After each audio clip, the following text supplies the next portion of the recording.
Pats coach Gerard Mayo gone before the folks even left the stadium yesterday. Who knows who else will get the NFL axe on Black Monday? Just hoping we're safe. It's Prospector Show on Rock 107. Prospector, it's a brand new year, just getting started. All that promise, all that possibility. Kate, that means it's time for something we like to do every year right around this time. Let's take a look at some of the New Year's resolutions of Northeast PA's rich and famous. Scott Schaefer resolves to be less sarcastic when talking about callers on Talkback 16. WBRE WYOU resolves to keep reminding us that many of their reporters grew up here, and that, in and of itself, makes them somehow better at reporting the news than someone who moved here. New Year's resolutions of Northeast PA's rich and famous on Rock 107. Wilkes-Barre Mayor George C. Brown resolves to rebuild the canopy downtown so he no longer has to carry an umbrella when he goes to get lunch at Nemo's Pizza. Scranton businessman John Basiliga resolves to build every blighted property in Scranton and rebuild them and turn them into high-end apartments and eateries.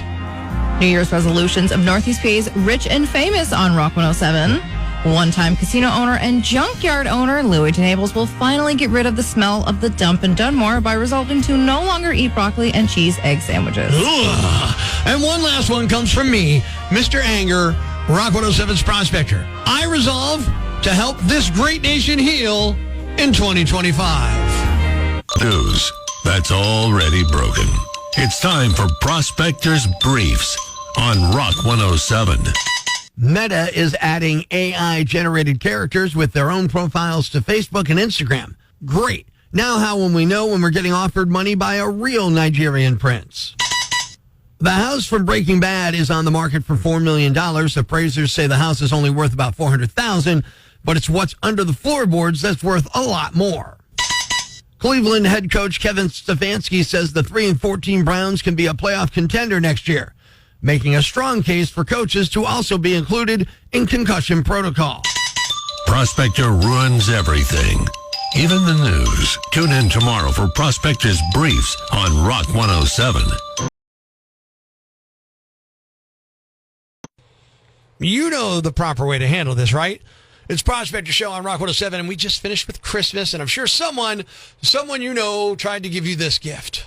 This holiday season, my good friend gave to me 7 Powerball tickets, 6 match, 6 chances, 5 cash balls. All right, Kate, did anyone get you lottery ticket scratchers for Christmas? No, they did not. Really? I have gotten them for my birthday, though. Now, what were the Christmas gifts like at the Casa de Kate this year? What'd you get? Socks. Oh, all right. There's nothing wrong with that. I'm okay about that. My grandmother, when she was alive, gave us a pair of socks like every year on Christmas. And at first, I'm like, what the hell? And then I realized, like, well, I can use socks. I got so many pairs of socks, and I'm so excited. So my first thought when I get a scratcher is, well, now I have to throw away your cardboard. Like, that's what I think of when I get that. I've never won anything on a scratcher more than $10. How about you? Oh, never. I don't win anything in general, but off of a scratch-off, no. Never. But the lottery, man, they are pushing it. They want you to give these as gifts. They make sure you know lottery tickets are gifts. Happy holidays, Rita. Thanks, Joe. What a great gift. No. The way he says it, what a great gift. What a great gift. No, it's not. Lottery tickets are, they're lazy gifts, but I guess they're harmless unless someone hits a big nutty, the jackpot, then things get charged. So, like, what's the proper etiquette if you win a big $5,000 or more on a scratch-off lottery Christmas gift? I'm paying off my student loans. No one else is getting it. So the person who gave you that gift, if they're lurking over your shoulder. They better not be hovering over my shoulder. Really? That's rude. Actually, if you're going to I'll scratch it off in front of you, and then I'll tell you flat out, you ain't getting a cut. Were you going to chip in on my garbage bill? Like, look, I gave you a jacket. Am I asking for a sleeve? No, you're getting nothing. Do people really expect this if you give them a scratch off? I do know some people who are like that. Like, oh, if you win big, you win the jackpot, you got to give me some. What? Why? Wasn't this a gift? I've never heard about that before. Yeah. The real etiquette is to just give it as a gift and never bring it up. But some people will give it as a gift and say, well, if you win this much money, give me 10%. Or you give me, like, whatever. And I'd be like, yeah, take it. I don't want it. That is awful. I don't like conditional gift giving. Yeah. You know? If they thought that ticket were a winner, like if they really thought it, they would not have given it to you as a gift. They would have pocketed that thinking, oh, that's the big money. I'll keep it. They want you to say great gift, and they'll be mad if, that you won big on the lottery. Lottery tickets are not gifts. At best, they are future folded up toothpicking apparatus. And Prospector Show on Rock 107. New year just getting underway, and with all the playoff football on TV and college and pros and all that stuff, pizza delivery guys are really busy. Are they too busy to give a little extra service? Let's find out. I'll call a pizza place and order a pie or a tray and ask for one more thing. It's another Prospector prank call on Rock 107. This is John. Yeah, John, listen, I want to order a pizza for delivery. Sure, go right ahead and take your order. Okay, I want to get a large double pepperoni with mushroom. Okay. And then what I want to get a second one, Hawaiian, so just Canadian bacon and pineapple. Okay, no sausage. Yeah, no sausage. And can I get your address? Yeah, sure. It's 223 Colburn Avenue. Okay, it'll take about 28 minutes. Okay, perfect. And how did you want to pay for this, cash Now, or I'm credit? going to pay cash. In fact, which way are you taking to get to my house? Okay, I'm probably going to go turn left on State and make a right on All right, great. Look, when you get on State Street, right out of the shopping center there, look for the guy in the red and green jacket. That'll be me. Just honk. I'll come over and I'll hand you the cash for right there. Let me be correct, sir. You're not home yet? No, I'm just going to have you deliver the pizza. In fact, you know what would be really great? When you pull up, if you wouldn't mind, I'd love to just hop in, and while you're driving the rest of the way, I'll give you the cash, and then you get to drop me off at the house there. That way, you're not pulled over on the side of the road by the, with all the traffic, and I'm fishing my money out. Excuse me, sir. I'm sorry, but this is not an Uber or a taxi. This is a pizza delivery. Yeah, no, I totally understand. We don't have insurance for our passengers. How about if I just give you the pizza there? And you can because I don't want to walk all the way up that hill with a pizza in my hands. You know what I'm saying? It's going to be like hot in my hands. And by the time I get to the house, it's going to be cold. It's going to take forever going up the hill and then down the street and up the other hill. Since we don't have insurance, why don't you just wait till you get home and order the pizza, sir? It would be a lot easier. Because I want the pizza to be there when I get there. And if you pick me up, I'll get there sooner and I'll get the pizza. And it makes a lot more sense my way. Sir, if you call me and you're home. No, it doesn't. No. So you want me to keep walking and call you 25 minutes from now and order the pizza then? How's that sooner? It's just a mile or two. It's just up the hill. It's not going to make a difference. I'll give you a good tip. All right? Don't worry about it. Wait, excuse me, sir. I'm sorry. So it's going to be there before. Need your tip. We don't have insurance for passengers. You're not going to do it. You're I'm serious. 100% positive I'm not going to do it. Oh, really? It's my job giving you a ride home. You've never done this before. You never heard anything like this. I've never heard of anything like my life. What are you saying? This is some kind of prank call? I should hope it is, because... Well, you're in luck. It is. It's Prospector. You're on Rock 107. It's a Prospector prank call. Gonna kill somebody. The zoo opted to let people vote on what her name is, and they're announcing that today. The two finalists were Poppy and Hammy May. Thanks. We needed that. The brighter side of Prospector on Rock 107. To change everything. It's Prospector Show on Rock 107. Kate, you've heard New Year, New You, right? Too many times. People are out there hitting the gyms trying to do those big changes, make their life different. Well, what about New Year, New Show? Okay. And here's what I mean by that. I'm not pitching brand new shows, but I want to do one-letter plot twist where a small change, a tweak, if you will, changes the entire meaning of a movie or TV show. Gotcha. Example? Breaking Bed. Instead of Breaking Bad, it's about an obese gentleman who always, breaks his bed because he's too big for it and he has to constantly buy new beds. Come up with the money to do some. How's he going to get that money, etc.? I gotcha. I'm picking up what you're putting down. You got one, anyone? Yeah. No, I'm not that creative. All right. The good thing is Rock 107 listeners are plenty creative, so we're asking on socials and we're asking on the rock lines. So Wendy on your Facebook said, Charlotte's wet. Now relax. Charlotte's wet. Hang on. Yeah. That could be trouble. It is about the itsy bitsy spider Charlotte who came out of a water spout and, all that good stuff. So she's kind of conflating two together. I like that. We go. That's good. On to, I believe, Open Mic on the Rock 107 app. My one letter, plot twist.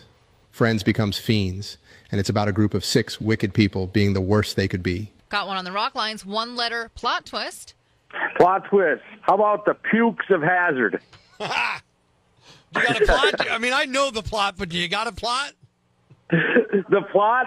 Oh, they just go around and they just make everybody sick. They're just disgusting guys. It's not a bad one. The puke's a hazard. Yeah, it's not. Okay.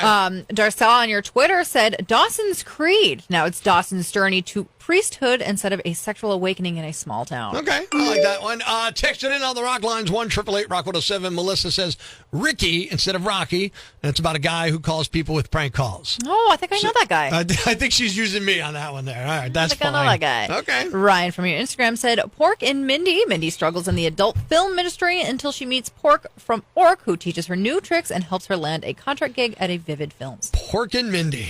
That's not bad. On to the rock lines. We're looking for your one-letter plot twist, Rock 107. I'm going to change Batman to Fat Man, and the movie is he's going to go knock over all the gyms because the pretty girls rejected him because he's fat, and there's going to be no pretty boys left.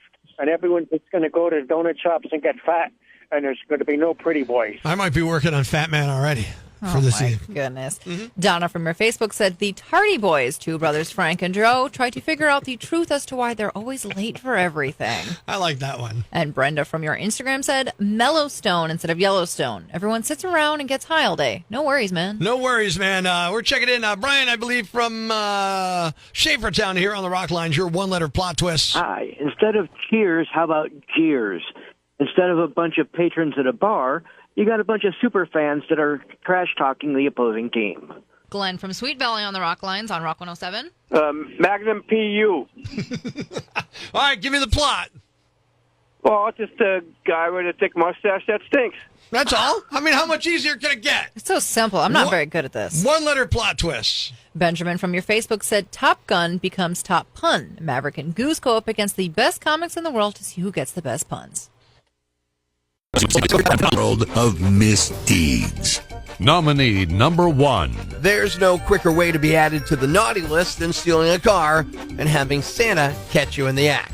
An 18-year-old in Alabama named Darian King and another person apparently took a Nissan Altima last month and drove off. Someone called cops and they were spotted pulling into a church. Cops stopped the vehicle and Darian's passenger surrendered, but Darian made a run for it and headed into a wooded area behind the church.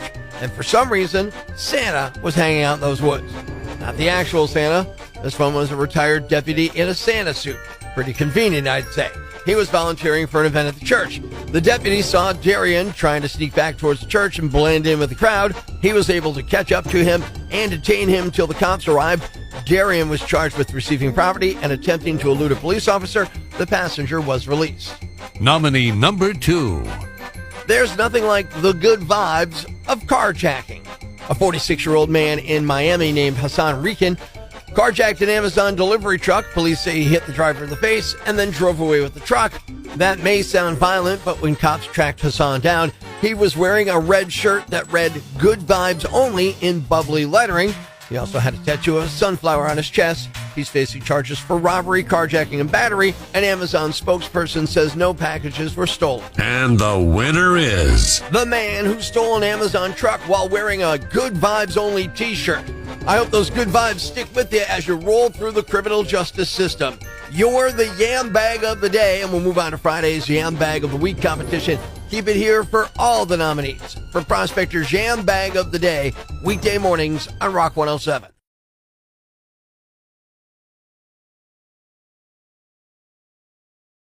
Thanks for listening to Prospector's Prime Cuts podcast. Be sure to catch us live weekdays from 5:30 to 10 a.m. on Rock 107 or online at rock107.com or the Rock 107 app. A free download for your Android or iPhone. Subscribe to the podcast on Apple Podcasts, Google Podcasts, Spotify, Stitcher Radio, or wherever you get your podcasts so you never miss Prospector's Prime Cuts.